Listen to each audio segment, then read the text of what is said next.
Jarvis junior.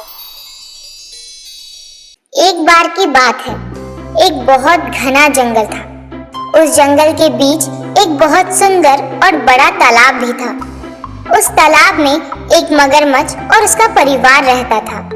और तो और तालाब के चारों ओर बहुत सारे मीठे मीठे फलों के पेड़ लगे हुए थे। उनमें से एक जामुन के पेड़ पर एक बंदर रहता था। उस पेड़ के जामुन बहुत मीठे थे। बंदर और मगरमच्छ एक दूसरे के बहुत अच्छे दोस्त थे। बंदर पेड़ से मीठे और स्वादिष्ट जामुन खाता रहता था और साथ ही साथ अपने दोस्त मगरमच्छ को भी देता रहता था। बंदर अपने दोस्त मगरमच्छ का खास ख्याल रखता था और मगरमच्छ भी उसे अपनी पीठ पर बैठाकर पूरे तालाब में घुमाता रहता था।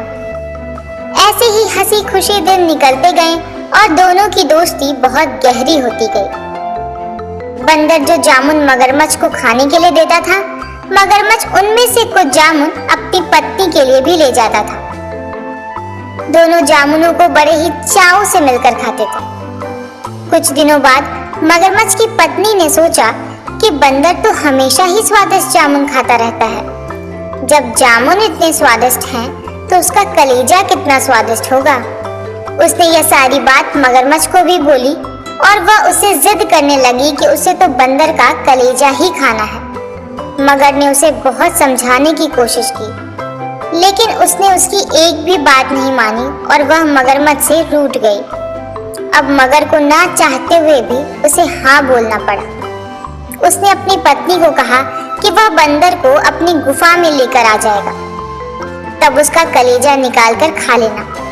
हर दिन की तरह स्वादिष्ट जामुनों के साथ बंदर मगरमच्छ का इंतजार कर रहा था। कुछ ही देर में मगर आ गया और हमेशा की तरह दोनों ने मिलकर जामुन खाए। मगरमच्छ ने बंदर से बोला कि दोस्त, आज तुम्हारी भाभी तुमसे मिलना चाहती है। चलो, तालाब की दूसरी ओर मेरा घर है, आज वहां चलते हैं। बंदर भी मगरमच्छ की पत्नी से मिलने के लिए तुरंत मान गया और उछलकर मगरमच्छ की पीठ पर बैठ गया। मगरमच्छ उसे लेकर अपनी गुफा की ओर बढ़ने लगा।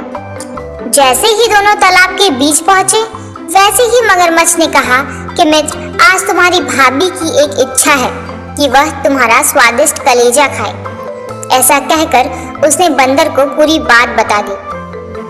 सारी बात सुनकर बंदर कुछ सोचने लगा और मगरमच्छ से बोला, मित्र, तुमने मुझे ये पहले क्यों नहीं बताया? मगर ने पूछा, क्यों मित्र, क्या हो गया? तुम ऐसा क्यों बोल रहे हो?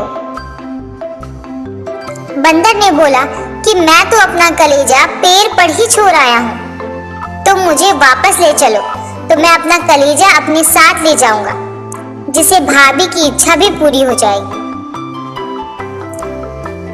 मगरमच्छ भी बंदर की बातों में आ गया और उसे वापस किनारे पर ले गया।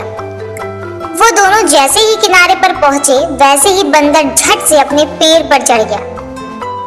पेड़ पर चढ़ते ही बोला कि मूर्ख मगरमच्छ, तुझे पता नहीं कि कलेजा हमारे अंदर ही होता है। मैं हमेशा ही तुम्हारा भला सोचता रहा और तुम मुझे ही खाने चले थे। कैसी मित्रता है यह तुम्हारी? चले जाओ यहाँ से, अब मैं तुम्हारा मित्र नहीं हूँ।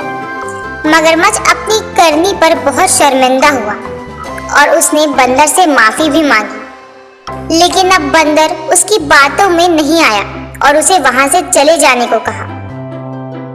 इस कहानी से हमें यह शिक्षा मिलती है कि मुसीबत के समय घबराने की जगह हमें अपनी बुद्धि का उपयोग करके उसे दूर करने का उपाय सोचना चाहिए।